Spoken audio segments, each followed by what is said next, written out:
Municipal సిబ్బంది HMT ఈ water tank ground దగ్గర వీళ్ళు క్రాకర్స్ పెట్టుకున్నారు. వాళ్ళకు వచ్చి ఫైన్ వేస్తున్నాము చెత్త అని. ఈ చెత్త ఏంటండి, బయట చెత్త, ఇది క్రాకర్స్ చెత్త కాదు, ఇది ఫైన్ వేస్తున్నామని చెప్పి కమిషనర్ గారు చెప్పారు, లేకపోతే మెడికల్ ఆఫీసర్ చెప్పారు. గంటకు ఒక మాట చెప్పి వాళ్ళు బెదిరించడం జరిగింది. 10,000 రూపాయలు ఒక్కొక్కరికి ఫైన్ వేస్తున్నాము, లేకుంటే మీ బాక్సులు ఏదైతే ఉన్నాయో క్రాకర్స్ తీసుకుపోయి సారదారు పెడతాం, రేపు వచ్చి మీరు సెటిల్మెంట్ చేసుకోండి. సెటిల్మెంట్ ఏందో అర్థం కాలే. అసలు అక్కడ చెత్తే లేదు, అసలు వాళ్ళు వాడిన చెత్త అసలు అక్కడ లేదే లేదు. క్రాకర్స్ అంటే ఉంటుంది, కానీ అసలు ఈ గ్రౌండ్ ముందు క్లీన్ చేయలేదు, వాళ్ళే చేయించుకున్నారు. గ్రౌండ్ వెనకాల చూస్తే పరేషాన్ అయిపోతారు. ఇది ఇది పరిస్థితి ఇట్లుంటుంది అన్నమాట. గ్రౌండ్ వెనకాల ఇదంతా చెత్త అంతా 2 రోజులు కష్టపడి మొత్తం క్లీన్ చేయించుకొని అక్కడ షాపులు పెట్టుకున్నారు. ఆడ పందులు అన్నీ తిరిగితే పాపం వాళ్ళు ఆడే ఉన్నారు 3 రోజులు 4 రోజుల నుంచి. మరి ఈ ఇబ్బందులు చూడలే. ముందు అది క్లీన్ చేయకుండా మా దగ్గర ఇక్కడ చెత్త వేసిర్రు, ఇవంతా క్లీన్ ఇది వాడిందంట. ఈ చెత్త కొరకు వాళ్ళు వేస్తారంట. ఏం వేస్తారో మరి అర్థమవుతుంది. ఒకసారి ఆలోచించండి. ఇదే మరి వాటర్ ట్యాంక్ ఉంటుంది, మున్సిపల్ వాటర్ ట్యాంకు సాపూర్ నగర్ చౌరస్తాలో. ఈడ ఎప్పుడు గత 30-35 ఏళ్ళ నుండి ఈ క్రాకర్స్ పెడతారు.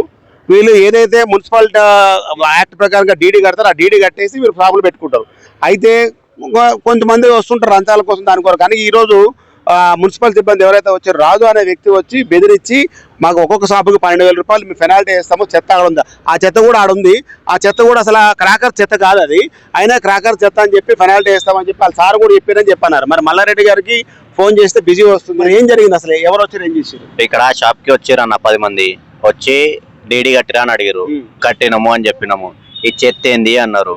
అన్న చెత్త అంటే అది కవర్లది, అది మనది కాదు, అయినా కూడా ఫైన్ వేస్తాము అన్నారు. ఫైన్ దేనికి అన్నాం. మీరు చెత్త అంటే మేము డీడీ కట్టినాం కదా 2,100 అంటే 12,100 కట్టినాం డీడీ. దేనికి అంటే మీరు షాప్లో నడుపుకోవడానికి కేవలం అన్నారు. ఇది పైగా ఇది హెచ్ఎంటీ ల్యాండ్ మనది.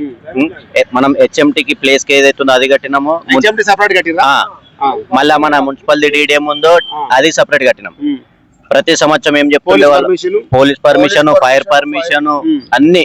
మళ్ళీ ఈసారి ట్రాఫిక్ దాడి చేసారు, అది కూడా అన్ని తీసుకున్నాం.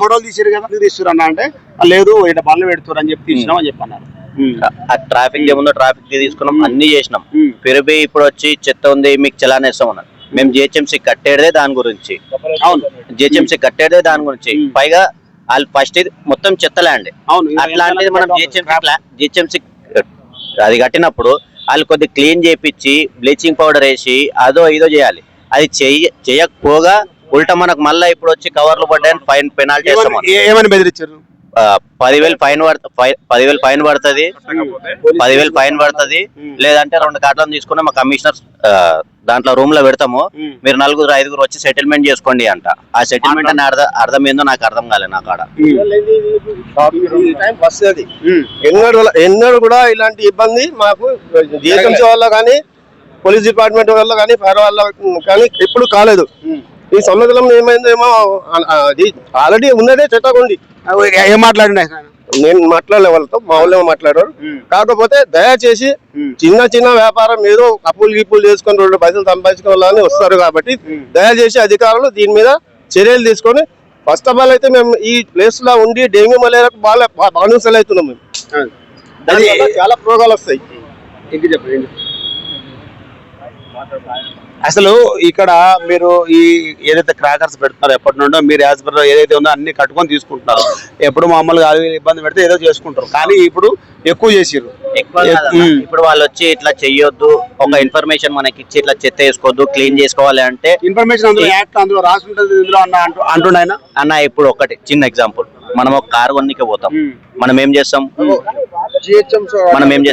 వాళ్ళు సైన్లు పెట్టి మన జాగాలో పెడతాము. కొన్ని ఏమి ఇంపార్టెంట్స్ ఉన్నాయో అవి మనం అడుగుతాము, లేదంటే కొన్ని గైడ్ లైన్స్ వాళ్ళు చెప్తారు ఇట్లా అని.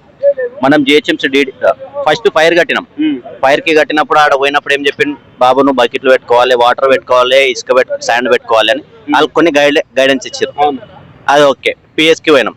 పిఎస్కి పోయి బాబు మాది పర్మిషన్ ఇచ్చేంత వరకే, ఏమున్నా సేఫ్టీ ప్రికాషన్స్ ఫైర్ అడగండి అన్నారు. ఎందుకంటే పోలీస్ ఏంది మనకు పర్మిషన్ ఇవ్వాలి, ఫైర్ది వాళ్ళది వాళ్ళు ఇచ్చారు. మొత్తం ప్రికాషన్ చెప్పారు, అవన్నీ ప్రికాషన్స్ ఉన్నాయి మన దగ్గర. అయినా ఈ జిహెచ్ఎంసీ వాళ్ళది వాళ్ళ డ్యూటీ వాళ్ళు చేయకపోగా పెనాల్టీ వేస్తామని. ఇప్పుడు అర్ధగంట 40 నిమిషాలలో మొత్తం క్లీన్ చేస్తారా చేయండి, లేదంటే షాప్ కి 2 కాటన్లు వేసుకుని పోయి మా కమిషనర్ రూమ్ లో పెడతాము, వచ్చి మీరు ఆడ సెటిల్మెంట్ చేసుకోండి అంట. అయితే నేను ఇప్పుడు మాట్లాడడం జరిగింది దాంతో, లేదన్నా మేము రాము రేపు వస్తాం సార్తో మాట్లాడుకోమని చెప్పండి, ఈ రోజు అయితే కుదరదు, ఎమ్మెల్యే బతన సార్ అడవండి. మరి సార్ పోయినప్పుడు మరి ఈయన ఎందుకు వచ్చి బెదిరించిండో, మరి సార్ చెప్పిండా ఈయన చేసిండా, మరి ఎందుకు ఎట్లా చేసిండా, అసలు వచ్చి బెదిరించా అంటే మీకు యాజ్ పర్ రూల్ ఏముందో ఒకవేళ కావాలంటే దాన్ని ఏ సిస్టమ్ ఉందో అది తీసుకొచ్చి ఫైన్ ఏముందో ఫైన్ కట్టుకోవాలి, కానీ బెదిరించడం రెండు కాటలు తీసుకుపోతారు. మేము మల్లారెడ్డి గారితో మాట్లాడుకోండి, కమిషనర్ గారితో మాట్లాడుకున్న తర్వాత మీరు మా సెటిల్ చేసుకున్నారు, సెటిల్మెంట్ ఏదో తెలియదు. కాబట్టి వీళ్ళు ఈ నిన్న వర్షం పడుతుందో తెలియదు, వీళ్ళు తెచ్చిన సరుకులు పోతాయో ఉంటో తెలియదు, అసలు ఎట్లా పోతుంది, మెటీరియల్ అన్నీ ఆగిపోయినాయి, అసలు సరుకు పోలేదు. వీళ్ళ బాధలు వెళ్ళుకుంటాయి. ఎప్పటి నుండో 2 నెలలు కష్టపడి ఎక్కడి నుండో తెచ్చుకొని ఇక్కడ సెటిల్ వేసుకొని అన్ని చేసుకున్నాక ఈ రెంట్లు వస్తాయా లేదా, ఏందా ఏం క్రాకర్సా ఏం తెలియదు. అది పోయినంత వరకు నువ్వు ఒక్కొక్కసారి 2-3 సంవత్సరాలు అమ్ముకునే పరిస్థితి ఉంది. అలాంటిది వీళ్ళేదో 4 కొనుక్కుంటారని చెప్పి వ్యాపారం చేసుకున్న తప్ప రోజంతా కూర్చొని వ్యాపారం చేసుకునేది కాదు. కానీ కాబట్టి వీళ్ళందరికీ దయచేసి కమిషనర్ గారు ఆలోచించి ఎలాంటి చర్యలు మీ దగ్గర నుండి ఎవరైతే పాల్పడుతున్నారో వాళ్ళకి ముందు మీరు స్ట్రిక్ట్గా ఇన్స్ట్రక్షన్ ఇవ్వండి. లేదంటే మాత్రం మా ఛానల్ నుండి దీనికి తీవ్ర పరిణామాలు ఎదుర్కొనే పరిస్థితి వస్తుంది. నేను మీ దండపాటు కొట్టేస్తాను.